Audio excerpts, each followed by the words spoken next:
Okay, I wasn't able to find any kind of wrench I could use that's going to be small enough to fit in there. The nuts are just too tight, too close to the cylinder. So I just used my new open end on here and got them as tight as I could.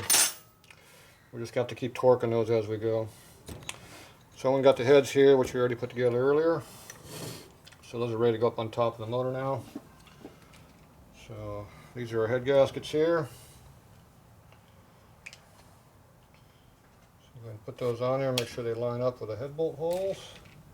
These go on dry because they're Teflon coated.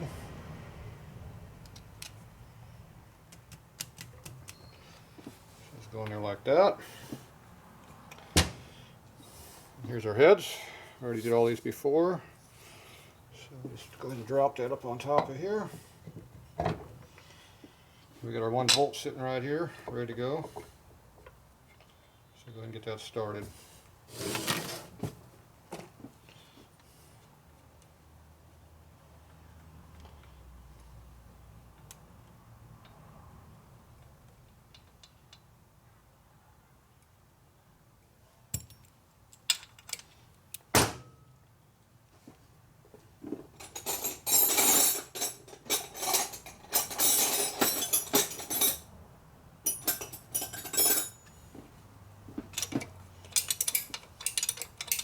These are 12-point bolts here, so they still rub on the cylinders quite a bit on all these motors.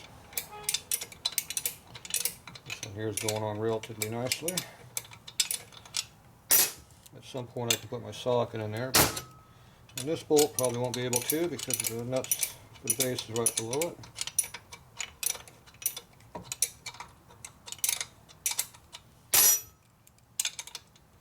There it goes. Get to it right there. As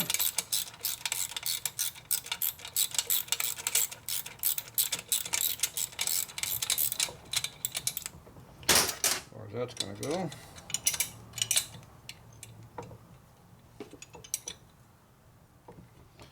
Okay, we go until we hit and back off slightly.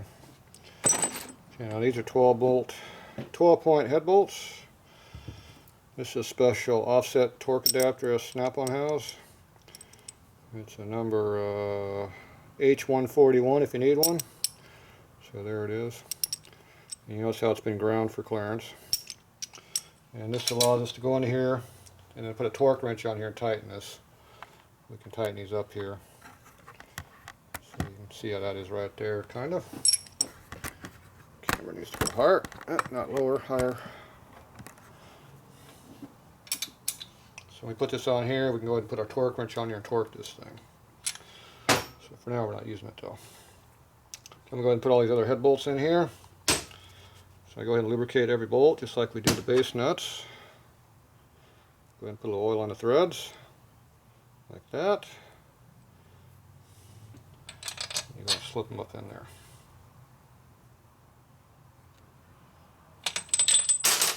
At least attempt to. Hard to do with your finger full of oil. Now some of these bolts have washers on, some don't, because the washer is stuck to the head up in there. I actually need to go up there and look to see which ones are which. So right now I'm just going to go ahead and lubricate all these bolts.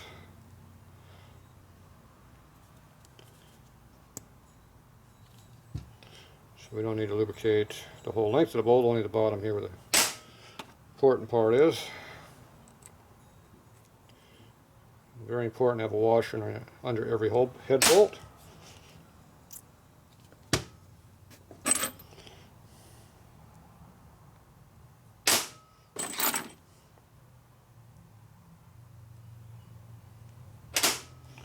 That's one left here. Thought I had them all. Okay, so they're all done. I gotta go see which ones of these have no washers on them. This one has no washer.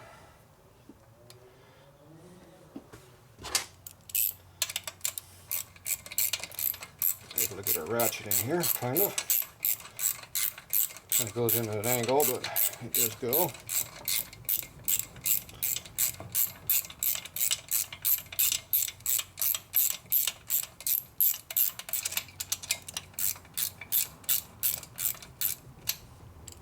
See, all of my tools have been ground on for clearances for these applications. Okay, let's go ahead and get this other head up on here. That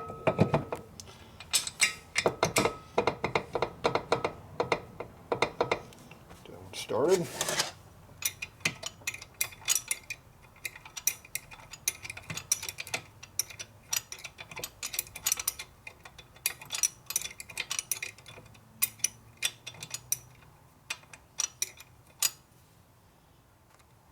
Just tight enough I can't put it up by hand.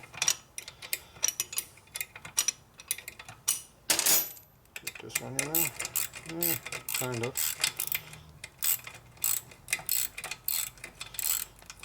Kind of, sort of, but not.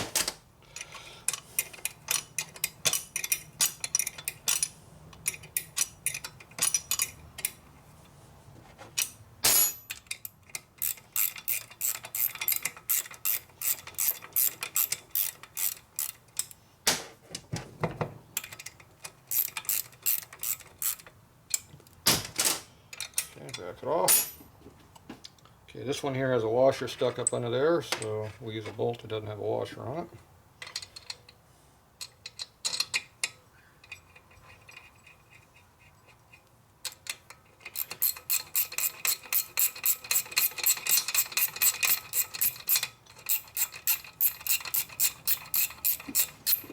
Now, a lot of times I'll take these cylinders before I put them together.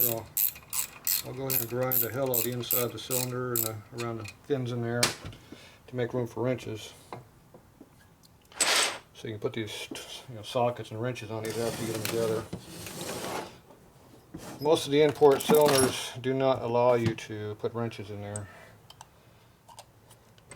Okay, that one has no washer on it.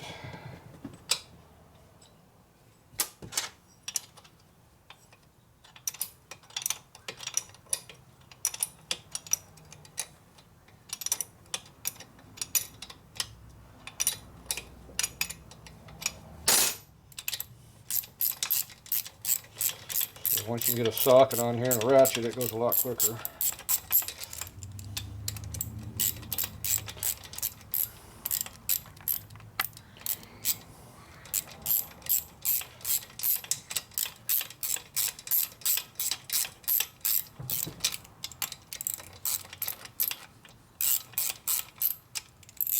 Too far. And the washer. And that one, there is a washer on that one. Yep.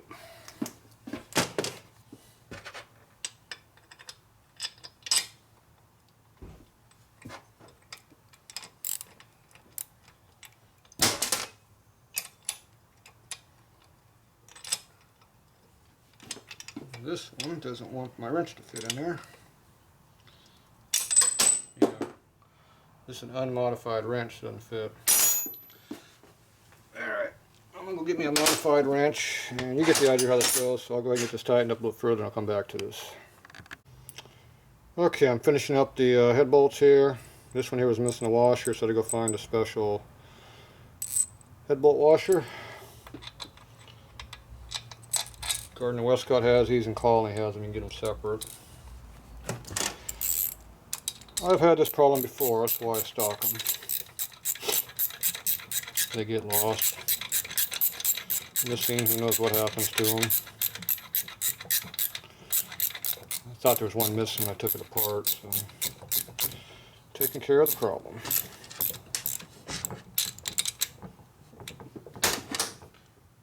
Let's see. And it looks like it is fitting up in there correctly.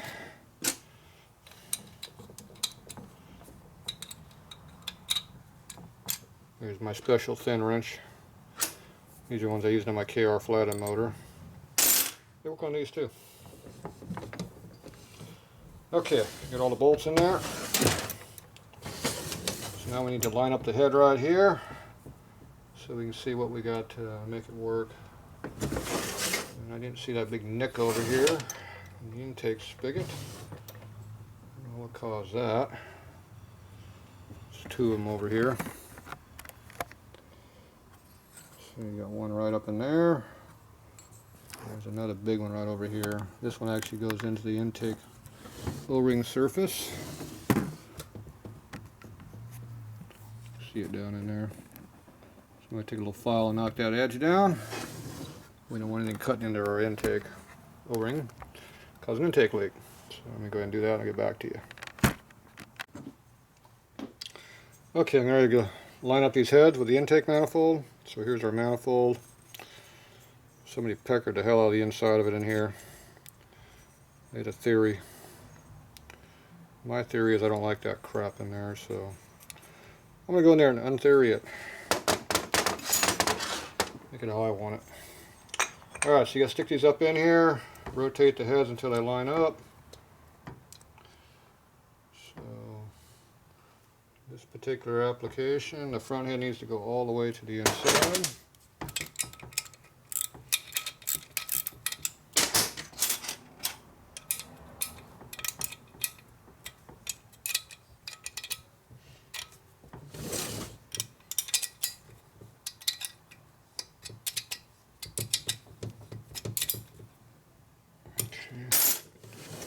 Three of them tied down there. Go up here and look at it.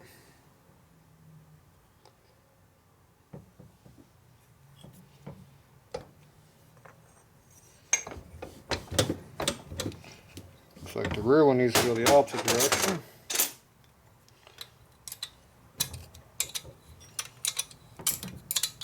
Go ahead and pull down at least 3 of the bolts on each side of the cylinder.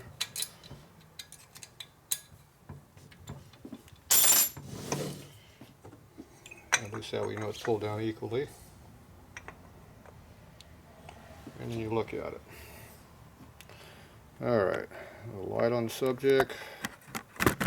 And you can see how it's lined up now. If it's off like that a little bit, you got to adjust the heads until it fits. So one head we rotated one way, the other head we rotated the opposite way. But that's what it took to get it to line up correctly, so we do. That's why I rotate these cylinders inwards when I did it before. Okay, now we go ahead and torque these head bolts down. And that's always fun to do by yourself. And it's going to be really fun to do with these cylinders on here too. Because these things are usually a pain in the butt.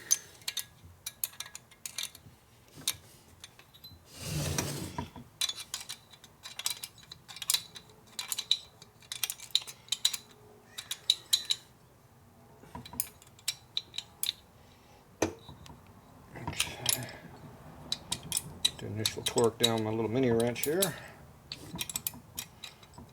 Kind of limits the torque though.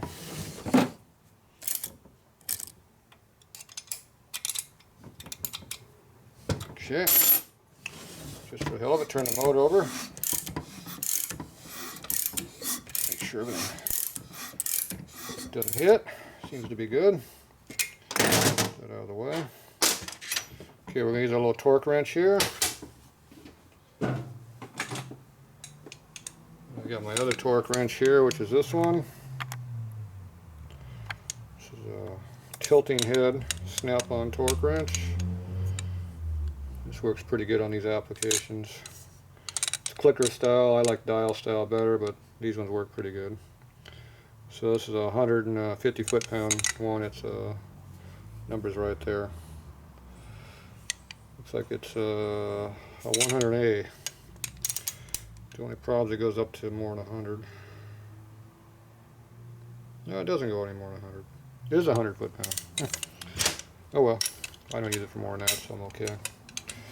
Anyway, this allows us to torque this at various angles and also tilt the head to fit in tight spots. Harley motors tend to have tight spots, especially right up in here, right here. So the way that works is you can go right in there like that.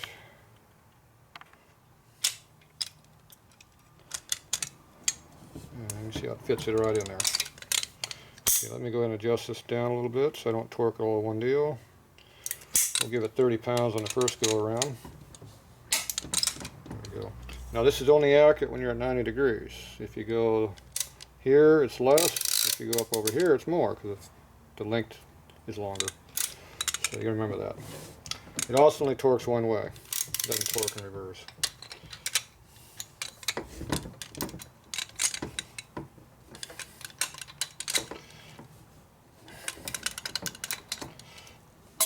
Okay, there's that one. And we skip over a couple bolts. Do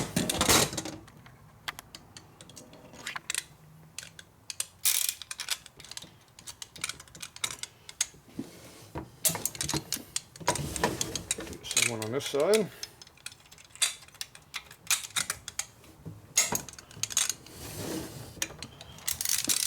going to pick up this one. See, everything gets in the way when you're using torque wrenches.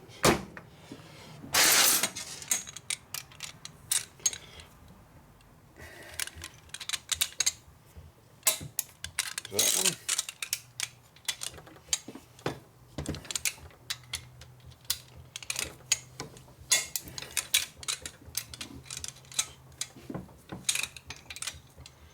I'll pick up the other two we bypassed. There's that one. And set on over here.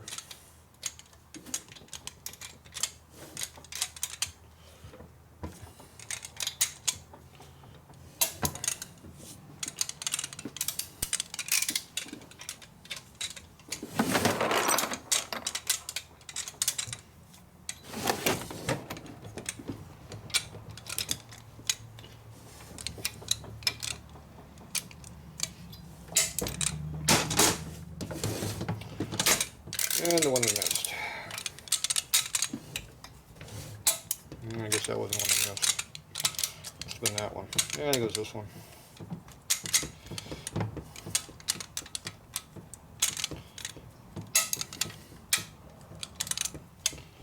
Yep, that was in.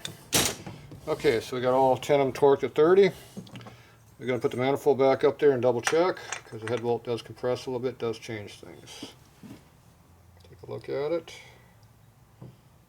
Still looks pretty good in there. Fit looks good.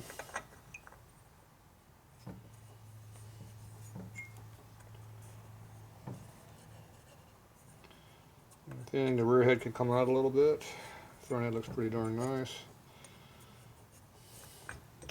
But we had the rear head already maxed out, so it's staying where it is. So we're going to go ahead and torque these some more. Luckily this torque wrench is fitting in here. So I'm going to go up to 50 pounds on the next go around here. Yeah, that's going to be about the tight I can go without doing something to help hold the motor.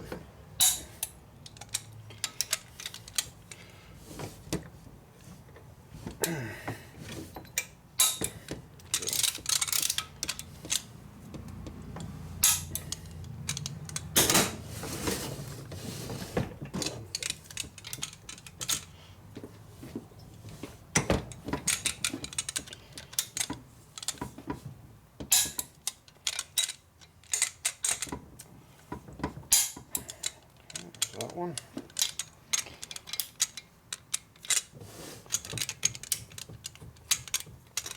There it is.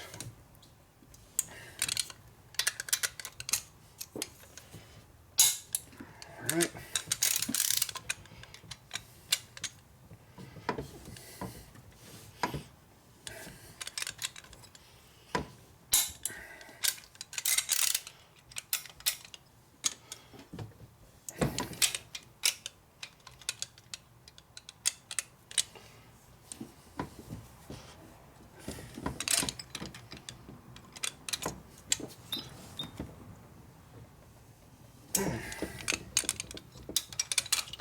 I think that one was pretty well done. Yep, right there.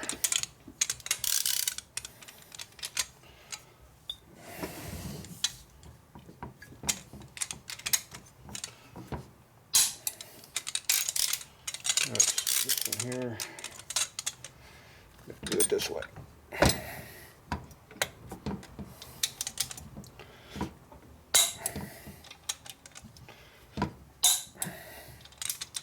Alright, there's 10 of them at 50. I go up to 65 on these. It's anything from 52 to 65 is Harley spec, so I go in the high number because it settles in after time. So I'll have to torque these when I get some help or after I put it in the frame. I'll come back and torque all this stuff. I got to torque all these that we get anyway because these base nets are going to settle overnight. But that's what our motor looks like for now. I'll go ahead and leave it like this when I put it in the frame so I can get access to all the bolts, and I'll put the push rods in after it's in the bike. I got timed ignition also, so for now the motor's ready to go into the frame. So that's what it looks like at this point.